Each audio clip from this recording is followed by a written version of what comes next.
Barcelona berhasil mengalahkan Osasuna dalam lanjutan Liga Spanyol dengan skor akhir 1-2. Gol Barca dicetak oleh Pedri menit 48, Rafinha di menit 85. Sedangkan satu gol dari Osasuna dicetak oleh David Garcia di awal-awal babak pertama di menit ke-6, teman-teman.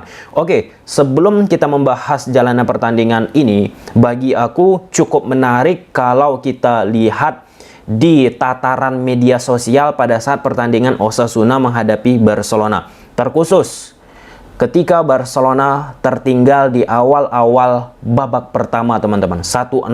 Nah, di situ banyak banget komentar-komentar toksik menurut aku ya, teman-teman, yang mendiskreditkan Xavi, mendiskreditkan pemain-pemainnya. Beda kalau kita bicara kritik, saran itu sah-sah saja, tapi ini udah toksik, kata-kata yang sangat-sangat bombastis, teman-teman. Namun, usai Xavi Hernandez bersama Barcelona berhasil membalikkan keadaan, khususnya setelah Barcelona mencetak gol lewat Rafinha, itu berputar arus langsung, memberikan pujian yang sangat luar biasa kepada Xavi Hernandez, walaupun masih ada yang mengkritik, teman-teman, tapi itu kan normal.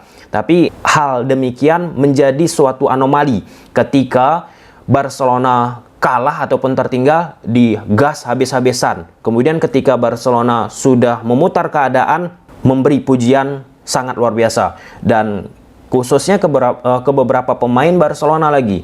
Rafinha yang kemarin sempat diolok-olok, bukan lagi kritik, bukan lagi saran, masukan, teman-teman, tapi udah bulian kepada Rafinha, dibilang pembelian gagal, ini itu. Kemudian setelah Rafinha mampu ciptakan gol penentu, teman-teman, dipuji-puji, pergerakan luar biasa, gol cantik, ini itu. Nah, ada lagi di momen ini Frenkie de Jong, teman-teman, luar biasa menurut aku kontribusinya. Walaupun Frenkie de Jong tidak menciptakan gol, dari distribusi progresif bola yang ia berikan mampu menciptakan ya sesuatu yang luar biasa. Salah duanya, teman-teman, gol dari Pedri yang pertama. Frenkie de Jong memberikan bola ke sektor kiri ke posisi Alba. Kemudian gol Rafinha dari umpan long pass ataupun bypass yang dilakukan oleh Frenkie de Jong untuk melewatkan lini tengah dari Osasuna dan mampu dieksekusi dengan bagus oleh Rafinha. Dan inilah dia ya, memang salah satu hal yang menarik kalau kita bahas sepak bola. Ketika buruk pemain tersebut dihajar habis-habisan. Tapi ketika pemain tersebut memberikan sesuatu yang luar biasa, dipuji habis-habisan. Jadi cepat banget berubahnya. Contoh di pertandingan Barca menghadapi Osasuna. Oke, kita bahas jalannya pertandingan, teman-teman. Di atas kertas, Osasuna menggunakan pola 4-4-1-1. Tanpa bola mereka cukup dinamis. Kadang menggunakan pola 4-1-4-1, kadang menggunakan pola 4-4-2, teman-teman. Sedangkan Barcelona tetap menggunakan pola yang sama, 4-3-3 di atas kertas, teman-teman. Sebelum kita bahas Barcelona, menurut aku Osasuna, teman-teman, dari sisi untuk membangun serangan 1-2 sentuhan nggak begitu bagus. Ditekan Barcelona sedikit aja udah panik mereka. Nah, salah satu yang sering dilakukan Osasuna, teman-teman, bermain long pass, meletakkan bola tersebut ke belakang garis defense dari Barcelona untuk memanfaatkan kecepatan tentu ya, teman-teman. Nah, di momen tersebut apa yang dilakukan Osasuna berhasil diredam oleh pemain-pemain Barca. Di samping kreativitas dari pemain Osasuna pun nggak begitu banyak. Dan satu gol dari Osasuna pun terlihat tercipta dari corner kick ya, teman-teman. Di situ mampu pemain Osasuna memanfaatkan bola udara untuk menciptakan gol. Terlepas dari kontroversinya wasit yang memimpin pertandingan kali ini. Tapi kalau kita bicara tentang wasit, memang tidak habis-habis ya akhir-akhir ini ya, mengenai Barcelona, teman-teman. Namun aku tetap fokus terhadap permainan Barcelona.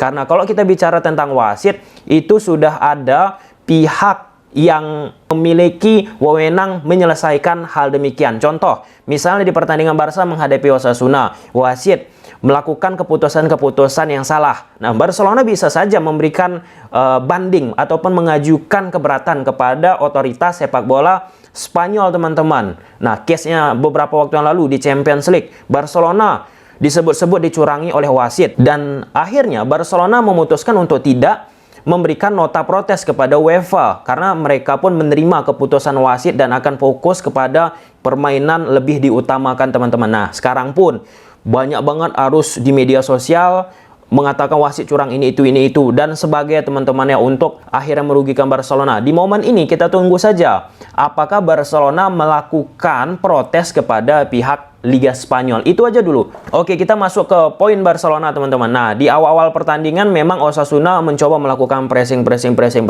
Barcelona pun seperti biasa under pressure. Namun setelah berjalannya 5-10 menit, teman-teman, Barcelona pun udah mulai bisa keluar dari tekanan pemain-pemain Osasuna untuk membangun serangan 1-2 sentuhan. Nah, memang aku harus fair juga, teman-teman ya.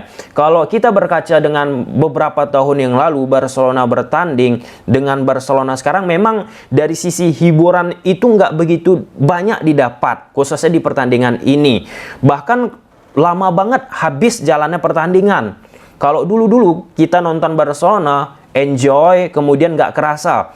Tiba-tiba udah habis pertandingan. Nah, di pertandingan ini lama banget. Karena kenapa? Karena dari sisi permainan, dari sisi entertain, di pertandingan Barca menghadapi Osasuna pun nggak begitu banyak terjadi. Dari sisi XG saja, teman-teman, bisa kita lihat Osasuna memperoleh XG 1.24, sedangkan Barca minimalis 1.01.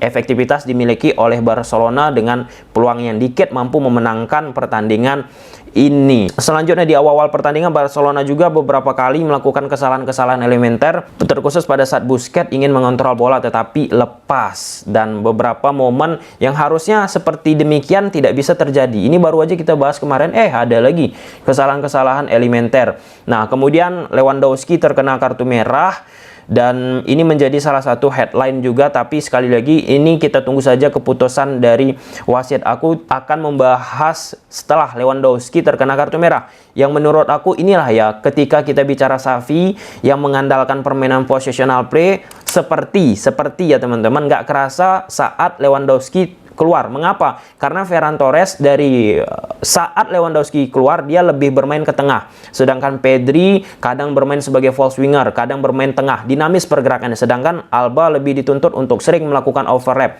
naik turun.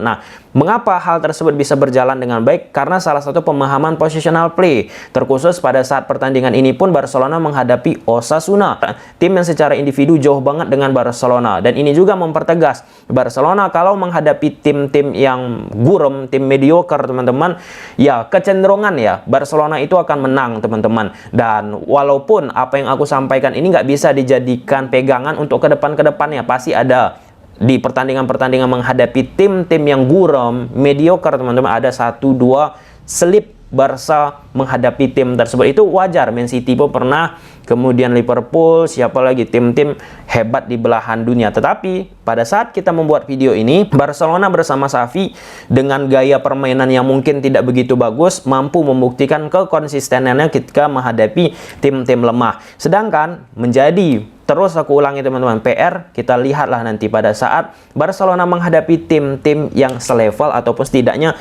lebih tinggi dari Barcelona. Gimana menurut teman-teman? Silahkan komentar. Bye.